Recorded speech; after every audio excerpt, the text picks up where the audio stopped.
Comenzamos con la primera entrevista de esta mañana. La Administración Nacional de Educación Pública está impulsando un cambio curricular pensando en el futuro de la educación. También hay temas más inmediatos como el paro del día de ayer y la situación que se está dando en la relación entre las autoridades de secundaria y los gremios docentes. Por otra parte, han habido también denuncias de problemas en alimentación en escuelas. De todo esto vamos a dialogar con el presidente del CODICEN, Robert Silva, a quien le agradecemos una vez más su visita aquí a Arriba Gente. ¿Cómo anda? Un gusto estar acá. Gracias por invitarme.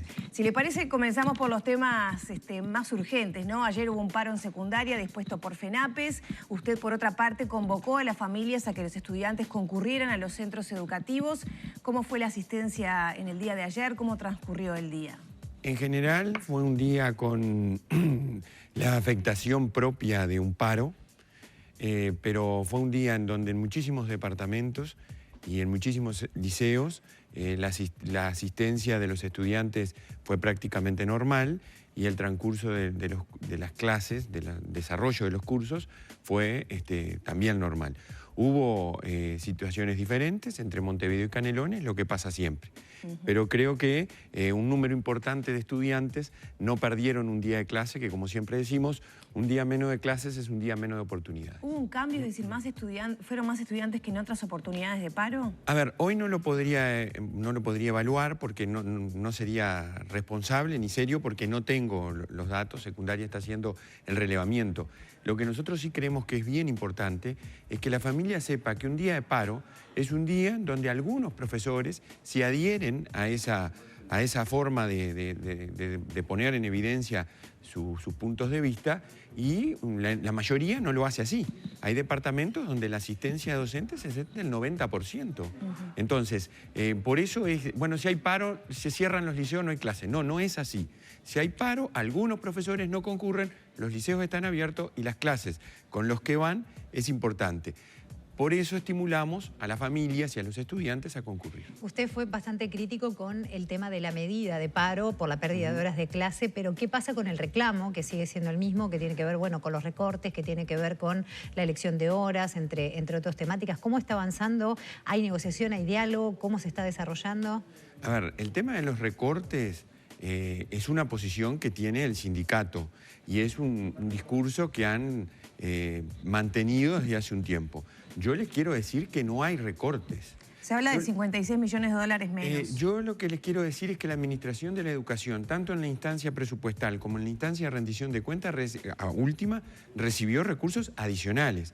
No puede haber recorte donde hay más recursos.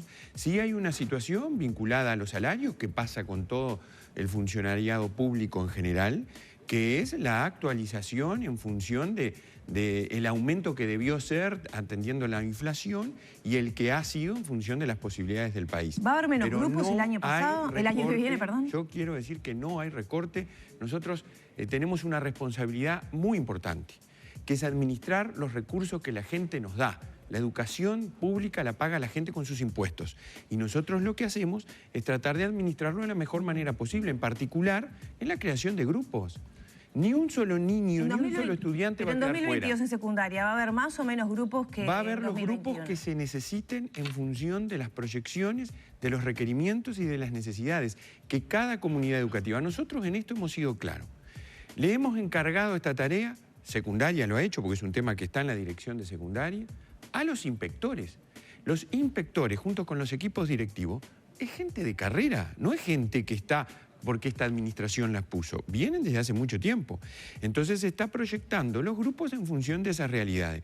Y no van a haber grupos donde no se requieran grupos y van a haber grupos donde allí se requieran para asegurar continuidad educativa y sobre todas las cosas para atender las necesidades que se van planteando. ¿La cantidad de alumnos por grupo se va a mantener? Aunque haya menos, si hay menos matrícula, probablemente haya menos grupos. Pero ¿qué pasa con cuántos estudiantes Nosotros hay? tenemos la cantidad de grupos la cantidad de estudiantes por grupo establecida, eso no lo hemos cambiado. Lo que sí atendemos es la cuestión vinculada a los turnos. Yo voy a poner un ejemplo para que la gente lo comprenda, porque a veces se dice recortan grupos. Bueno, a mí me ha tocado visitar centros educativos en el extremo de grupos creados que no tienen estudiantes y además en el mismo turno 2 grupos con 10, con 8, con 9 estudiantes cada uno. Y ahí perfectamente podemos tener un solo grupo. ¿Y qué implica eso? Implica que los recursos que mal se destinaban a un grupo que no era necesario pueden ir a otro lugar donde se requieran grupos, donde se requieran tutorías. Acá yo quiero que a la gente le quede claro. Nosotros no vamos a utilizar recursos públicos para educación con otro destino que no sea educación, pero estamos empeñados en que los recursos que tenemos para la educación pública del país se utilicen de la mejor forma posible, atendiendo los requerimientos que los liceos, las UTU y las escuelas tienen. ¿En algún momento no fue así? Es decir, en el acierto o en el error y con la discrepancia que puede generar, obviamente, el tema de educación, las autoridades siempre quieren hacer lo mejor posible y tener los mejores resultados. Yo no tengo duda. ¿Alguna vez no se usaron recursos de la educación para educación? Nosotros tenemos muchos recursos que podemos optimizar su uso, que no es recortar. Yo cuando era consejero de Codicen lo manifesté muchas veces en la administración anterior. Hoy soy presidente y asumo la responsabilidad de decir que nosotros podemos utilizar de mejor forma los recursos que la sociedad nos da. Y los que estamos en educación sabemos que es así. Yo he visitado centros educativos, he hablado con directores, con profesores, y somos conscientes que ello lo podemos hacer y estamos empeñados en hacerlo. Hubo también en las últimas horas un reclamo que llegó, en este caso por parte de la FUM, con respecto a la alimentación de los escolares, que fue otro de los temas recurrentes durante todo este 2021, hablando de un posible faltante de cara a esta última etapa del año. ¿Qué puede decir al respecto? Yo quiero decir a la gente, primero agradecer, porque en este país somos, si no el único, nos deben sobrar los dedos de las manos, que tenemos un impuesto que la gente paga desde hace décadas para asegurar la alimentación de los niños en las escuelas. Y eso nos da una tranquilidad bárbara. Plata para la comida de los chiquilines hay. Lo que nosotros estamos haciendo es optimizando y estamos profesionalizando el uso de esos recursos. Hemos hecho lo que no se tenía y aunque parezca mentira, es así. No había un padrón de niños usuarios de los comedores escolares. No lo había. Había una planilla Word en donde cada escuela marcaba la cantidad de niños y ahí se hacía un paquete general y se destinaban los recursos. Nosotros ahora estamos profesionalizando, estamos además valorizando el trabajo de nutricionistas y de los equipos técnicos en apoyo a las escuelas y a los directores que tienen una ardua tarea para que esos recursos, casi 50 millones de dólares, que se destinan a la comida de los niños y de algunos adolescentes de educación media, se haga de la mejor manera y se haga cada vez más. Pero puntualmente ahora, en este caso de las ahora, 160 lo que ha pasado, miren, hay veces que a uno le sorprende, hasta diría, el accionar, hasta rozando la mala fe de algunas organizaciones. Hubo un comunicado hace unos días de la Federación Uruguaya de Magisterio, y yo diría, poniendo dudas o generando, diciendo que hay problemas al cerrar el año con la alimentación escolar. Y nosotros le queremos asegurar a la gente que la comida y la alimentación de nuestros niños no solo está asegurada ahora, estuvo asegurada en épocas de pandemia. 2020 y 2021 fueron los años que más días de alimentación escolar se atendieron. Y eso hay que decirlo, porque es así. Fin de año ahora, ¿qué es lo que pasa? La educación pública tiene 2.200 comedores, 2.200 escuelas, 2.169 si no me equivoco, que dan servicio de alimentación. Hay 161 escuelas que tienen un servicio terciarizado, cuya licitación vence ahora los primeros días de diciembre. Se está en un proceso por parte de la Dirección General de Educación Inicial y Primaria de renovar la contratación en un marco de una licitación pública. Eso ha tenido todo lo que tiene que tener un proceso de este tipo, es complejo, hay funcionarios de primaria que obviamente no son los que estamos circunstancialmente, es gente que tiene mucha carrera y que ejerce su profesión desde hace muchísimos años de forma muy responsable, que está trabajando. Del 5 al 21 nos quedan unos días en donde, ¿qué es lo que va a pasar? Se les pide a esos 161 escuelas de 2.200 que opten por la empresa que ya venía o por otra empresa para que les brinde el servicio por esos días, presenten las facturas y se van a pagar esas facturas. Una compra directa. No es más que eso, es una compra directa. Y es por como esos se días. hizo en época de pandemia. Y después es solo por 12 días. reinicia la licitación con la licitación. Y en marzo, cuando comiencen las clases, vamos a tener la nueva licitación intervenida por el Tribunal de Cuentas, con todas las garantías, y el servicio terciarizado va a comenzar. ¿Todas las escuelas disponen del dinero como para poder No, cubrir pero es un dinero central que nosotros por lo eso tenemos. se paga, no tienen que pagarlo primero y después van a conformar el servicio, como lo hacen hasta ahora. Miran la factura y dicen, bueno, muy bien, se conforma el servicio, pero va a ser una contratación directa con el mismo proveedor. Obviamente que si alguna escuela quiere cambiar, lo puede hacer. Pero nosotros tenemos proveedores que están siendo controlados, auditados, lo que no pasaba antes tampoco, y que lo hemos establecido ahora. Control, auditoría, mejorar el servicio, las prestaciones alimenticias o alimentarias que tienen nuestros niños, es fundamental por lo que hemos hablado tantas veces de este servicio. Silva, retomo un poquito el tema secundaria. Quiero su opinión de cómo está viendo el trabajo que se está haciendo en el ámbito parlamentario a propósito de esta comisión investigadora, bueno, sobre las faltas docentes, la situación con los docentes de San José, el anuncio también del gremio de comenzar una huelga si son destituidos algunos de esos docentes que tienen, digamos, ese causales de jurídica de secundaria. Y en ese marco las relaciones que tienen que continuar, ¿no? Sí, porque sin duda. el día a día Nosotros sigue. tenemos muy buen vínculo. Miren, a mí a veces me llama la atención algunos reclamos que escucho, porque solo en una república bananera o en alguna dictadura de las que hay en América se puede pretender que un presidente o que una directora general o quienes estamos circunstancialmente en estas responsabilidades de gobierno podamos intervenir en un informe técnico de una división jurídica. Lo que aquí hay, según lo que he escuchado en la prensa, porque es un tema que no está en el Codicen, es un informe preliminar de la división jurídica con una sugerencia de sanción en el marco de un proceso sumarial que es secreto y que es reservado. Y a partir de ahí se ha generado toda una situación en donde prácticamente ya se da como un hecho consumado ese primer informe con esa sugerencia. Entonces yo acá lo que digo es, tranquilidad, hay un Estado de Derecho, tenemos un Estado democrático y republicano, todas las garantías han estado y van a estar para tomar la decisión cuando corresponda, en los ámbitos que correspondan, ya sea en la dirección de secundaria o en el ámbito de Codicen. O sea que yo no me quiero apresurar, porque esa es la realidad y eso es por donde viene la situación. Claro, esa es la situación fría, jurídica en los papeles. Sin embargo, a nivel social, a nivel político, se está dando una discusión que, en mi humilde opinión, perdemos todos, ¿no? Si se demonizan a los docentes, si se califica de autoritario a las autoridades de la educación. Los que perdemos somos los ciudadanos comunes y corrientes que enviamos a nuestros hijos a estudiar. Lamentablemente hay algunos actores del sistema educativo, yo lo digo con mucho respeto, pero quienes se ponen en esa situación que tú la das como un hecho, son algunos. Son algunos que siempre actúan así. Y no son todos, porque esto no es decir, los sindicatos siempre actúan así. No, no. Los sindicatos tienen gente muy bien, con la cual he dialogado siempre, dialogo y dialogaré. Pero tienen otros que no son tan así y que les gusta poner las cosas en blanco y negro. Los que estamos en el gobierno de la educación somos los neoliberales que venimos a privatizar la educación porque somos nos asocian hasta con los peores epítetos que públicamente dicen. Y del otro lado están ellos que son los buenos. Bueno, las cosas no son así. Nosotros sabemos que hay grises y que hay situaciones en donde debemos abordarlas a través, como tú dices también, y yo lo comparto, que es el diálogo, que son los buenos vínculos.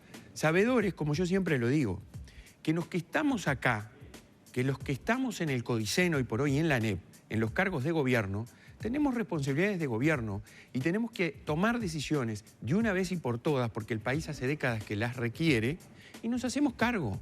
Y en lo que tenemos que dialogar y en lo que tenemos que acordar, vamos a procurar siempre el acuerdo y el diálogo, sabiendo que hay potestades distintas, que hay ámbitos diferentes, y eso es clave. Si yo acá, lo he dicho muchas veces, no tengo claro que tú sos la periodista y que yo soy el entrevistado, estamos en un problema. Entonces, en todo orden de la vida pasa eso, y en educación también, y nosotros hemos venido trabajando para que ello mejore y favorezca el buen clima. Personalmente y Codicen, con la CESEU, tiene un buen diálogo. Nos piden entrevista y a los 48, 72 horas estamos reunidos y viceversa. Nosotros los convocamos, ellos van. O sea que creo que a veces lo que se presenta públicamente no es lo que pasa en los hechos. Y ya aprovecho a meterme en el siguiente tema, que es este cambio de paradigma de la educación o del trabajo por competencias y justamente el diálogo con los docentes, porque una de las quejas ha sido que las consultas que abrieron para los docentes son vía mail y no se tiene en cuenta o se trabaja a través de las ATD, por ejemplo. ¿Cuál es la situación del códice? Son unos fenómenos, ¿no? Porque, a ver, nosotros presentamos el 30 de junio una hoja de ruta en donde dijimos a todos, primero, antes que nada, a mí me gusta siempre preguntarle a la gente, ¿es necesaria una transformación curricular? ¿Es necesario, para entendernos, cambiar los planes y los programas de la secundaria, de la escuela? ¿Es necesario que haya una unidad pedagógica, que el niño desde que ingresa hasta que sale tenga progresión y no repita temas y sea motivado y la educación sea pertinente? ¿Es necesario cambiar o no? Eso es lo primero que nos tenemos que preguntar. Si estamos conformes con lo que tenemos hoy, si creemos que la educación, sus contenidos, sus planes, sus programas, reitero, están bien, bueno, dejemos todo como está. Somos muchos, y creo que la enorme mayoría, que tenemos conciencia cabal de que la educación tiene que tener cambios que muchos de ellos se han anunciado, se han hasta acordado públicamente, pero después no se han llevado adelante. En ese sentido, nosotros el 30 de junio aprobamos una hoja de ruta. Dijimos, señores, para ese cambio vamos a hacer todo este proceso.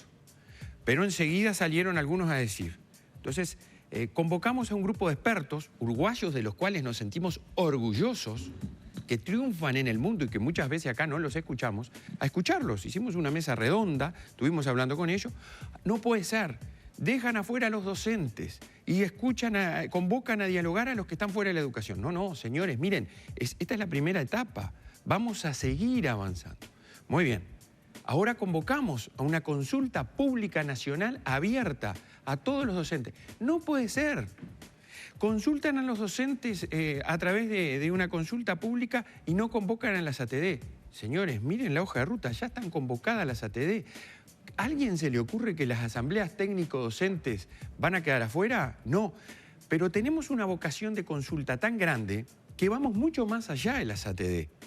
No solo consultamos a los órganos técnicos electos por los docentes, sino que lo hacemos abierto y ahora ya aprobamos también una consulta pública abierta a los estudiantes y por ese camino vamos a seguir. Es todo lo contrario, y yo le quiero dar garantía y certeza a la gente, es todo lo contrario de lo que pintan algunos. Acá hay mucha participación, va a haber mucho diálogo, pero también lo que va a haber, y nos comprometemos a eso, es decisiones. Porque el cambio en el 2023 tiene que plasmarse en hermosa realidad, más que hermosa diría, necesaria realidad para el país y para su gente. Pero más allá de cómo se está realizando, el hecho de lo que se va a realizar siempre que se habla de cambios en la educación, por supuesto que es algo que genera resistencia y sobre todo falta información. Ya se llevó a cabo la segunda mesa. ¿En qué línea está yendo? ¿Qué implica ese cambio? ¿Cuál sería la esencia? Bueno, la esencia de un cambio curricular en el país tiene que ir justamente por una visión de lo que es la estructura curricular, es decir, los niveles educativos que nosotros tenemos, inicial, primaria, media básica, media superior, en donde sabemos de hace mucho tiempo que el tránsito educativo produce fracaso en una cantidad de chiquilines. Pero se habla, por ejemplo, de la... Fíjense lo que es primero de liceo, primero de escuela, cuarto de liceo. ¿Cómo son los índices de repetición y de desvinculación?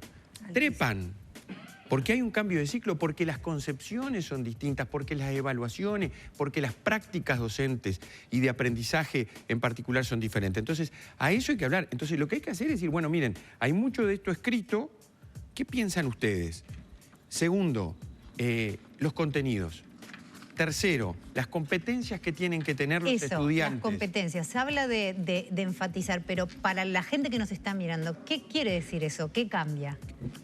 Nosotros tenemos que establecer claramente cuando el estudiante va avanzando y va terminando ciclos educativos, porque ya esto de que el Uruguay hace de que mira por año, ya en el mundo ha cambiado y todos lo sabemos. Basta mirar los sistemas educativos, porque se apuesta al desarrollo emocional y al desarrollo cognitivo y al desarrollo general de los estudiantes más allá del año. A ver, primero y segundo de escuela, ¿cuánto hace que venimos diciendo, bueno, a ver, ¿tienen que repetir en primero? ¿O se puede concebir un ciclo un poco más amplio de acompañamiento, de apoyo al niño y sobre todo a aquellos que tienen mayores dificultades? Entonces, ¿hacia dónde vamos? Bueno, vemos un ciclo, por ejemplo, primero a tercero de escuela, tercero a sexto de escuela, entonces se establece un perfil de tramo o de egreso, es decir, ¿cuáles son las competencias? ¿Qué tiene que saber? Entonces el docente y la comunidad educativa dice, bueno, nosotros vamos caminando hacia allá. Tenemos que lograr estos resultados y no hay que tener miedo a hablar de resultados, de logros, porque las personas tienen que desarrollarse en la educación integralmente, pero tienen que aprender. Entonces, el perfil y las competencias va hacia eso. ¿Y cuáles son entonces los contenidos que tienen que haber? Porque no tiene que ponerse una oposición entre contenido y competencia. ¿Qué tiene que saber? ¿Qué tiene que saber hacer? ¿Qué tiene que saber ser? ¿Cuáles son los contenidos que tienen que haber? ¿Cómo tienen que estar secuenciados? A ver si nos entendemos así, para lograr esas competencias. Y a partir de ahí viene el cambio en la estructura, en los planes y el cambio en los programas. Y lo vamos a hacer con diálogo con los docentes, con diálogo con el mundo técnico, con diálogo con la sociedad civil y con los trabajadores y con las empresas y con la sociedad en su conjunto. Y no hay que tener miedo, no hay que excluir a nadie, hay que tener actitud amplia para convocar y para poder cambiar. Silva, tenemos que cerrar. ¿Existe la posibilidad de comenzar las clases en febrero? Como hay ya voces que están pidiendo, por ejemplo, adelantar el comienzo de clases. Nosotros este año tenemos una situación, nosotros alargamos, nosotros con el esfuerzo de la mayoría de nuestras maestras y de nuestros profesores y el de las propias familias, porque miren que en esta época de pandemia la familia, las madres en particular, los dicen los estudios que tenemos, han jugado un rol protagónico en la educación de sus hijos. Han puesto todo para que estemos terminando de la mejor manera y siendo una excepción. Yo el otro día hablaba con un colega que está en un ministerio de educación de otro país. Están diciendo, bueno, vamos a ver si volvemos a lo semipresencial. Yo quiero decir, el Uruguay tiene que valorar la situación que logró. Esfuerzo comunidad educativa, esfuerzo de la familia. Estamos terminando este año un poco más allá de lo previsto, ¿no? El año que viene nosotros esperamos en febrero tener cuestiones vinculadas sobre todo en educación media, como ya lo hicimos el pasado, a apoyaturas a nuestros estudiantes, porque la evaluación hemos puesto 3 tramos, ¿no? Cuando culmina ahora, hasta diciembre y luego en febrero, y las clases, creo yo, lo tenemos que deliberar, pero estarían comenzando en marzo, previa planificación, estamos con un macro concurso en primaria de equipos directivos, estamos con mucha cosa a pesar de la pandemia. ¿Cuándo se define? Supongo que nuestra idea, ¿saben cuál es? Es darle una certeza a la familia que no la hemos tenido en los últimos años. Es elaborar un calendario de todo el año 2022 para que la familia pueda, en definitiva, saber, bueno, las clases comienzan acá, turismo es acá, vacaciones de julio es acá, septiembre finalizan en esta fecha, en fin, dar un cronograma. La semana que viene esperemos tener alguna novedad. Bien. Muchas gracias, Silva. Gracias. Gracias a ustedes, un gusto. Cerramos por aquí entonces la entrevista con el presidente del CODICEN, Robert Silva. Son las 9 de la mañana, 29 minutos.